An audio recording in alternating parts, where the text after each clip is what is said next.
d'arrangement, pas de grimace. Y a pas d'arrangement, se regarder dans une glace. Y a pas d'arrangement, on a fait ça pour faire la fête. Y a pas d'arrangement, folie on l'a faite. Y a pas d'arrangement, y a pas d'arrangement, y a pas d'arrangement, y a pas d'arrangement. Bonjour Grégoire. Bonjour Laurent.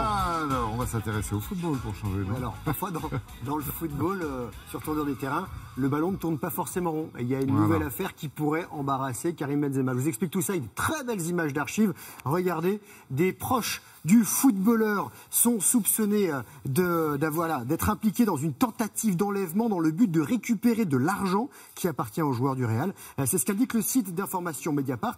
En fait, un certain Léo de Souza, agent qui travaillait pour Benzema, a déposé plainte en début de mois pour tentative d'enlèvement et de séquestration, un kidnapping sur fond d'un litige portant sur un transfert d'argent. L'homme affirme avoir vu Karim Benzema sur la scène du prétendu kidnapping. L'avocat de Karim Benzema lui dénonce une volonté de vouloir faire le buzz et le joueur, lui, dans un tweet hier soir, demande qu'on le laisse tranquille et il a décidé de porter plainte pour dénonciation calomnieuse. On en reparlera certainement. Du foot sur le terrain, cette fois, la vedette de Ligue 1 ce week-end, ce sera lui, c'est Thierry Henry, champion du monde 98 et qui fait ses débuts comme entraîneur principal de Monaco, son club formateur. Les Monégasques, rappelons-le, sont 18e du championnat et ils affrontent Strasbourg. Ce sera demain.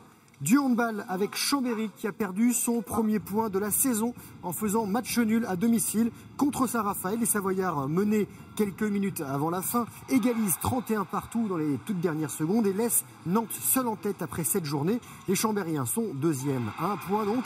Et en troisième place, c'est le PSG qui affronte Montpellier dimanche. Sur la vague?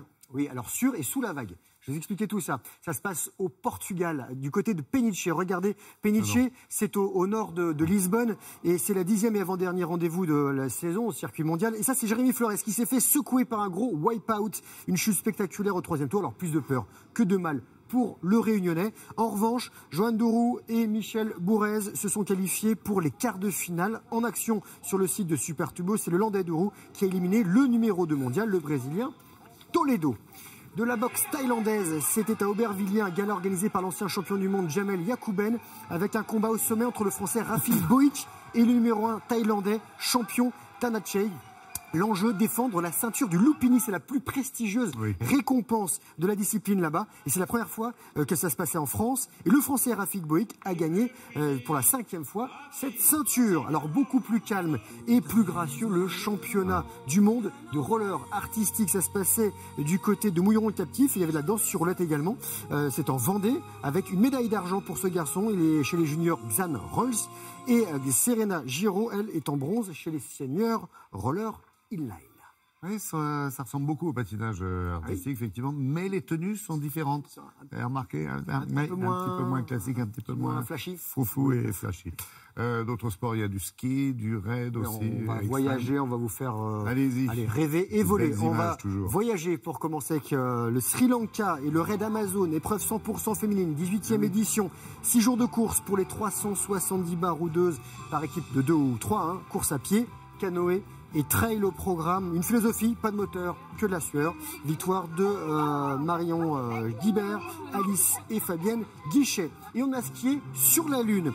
Voilà, Mountain Skiing, 3e opus de la série vidéo Let It Ski avec 3 riders pro, Enak Gavaggio, Mathieu Navillot et Cédric Pugin. C'est du 100% ski caillou, voilà, comme on dit.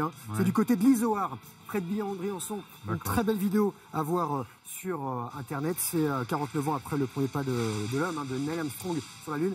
Une belle réalisation et une belle production vidéo, c'est très sympa à regarder. Je vous encourage à le faire. Et enfin, faire le buzz, on s'envole. Voilà, avec pour de vrai cette fois. Là, les championnats du monde de parachutisme, c'est les sauts qui se sont déroulés en Australie. Avec la France meilleure nation, 3 médailles d'or, une en argent, une en bronze et un record du monde. De l'or en free fly pour Grégory Crozier et Karine Joly. Et leur vidéo, on l'oublie à chaque fois, Baptiste Welch. Du freestyle également en or. Et ça, c'est un record du monde pour l'équipe de vol relatif à 4 féminine. 56 points. Le précédent record était 47. Alors, le but du jeu, c'est de réaliser le plus de figures en 35 secondes entre la sortie de l'avion et l'ouverture du parachute. J'aime bien le nom, vol relatif. Vol relatif. Parce que s'il y a plus précis que ça, je vois pas quoi. Merci Greg, vous passez une belle journée.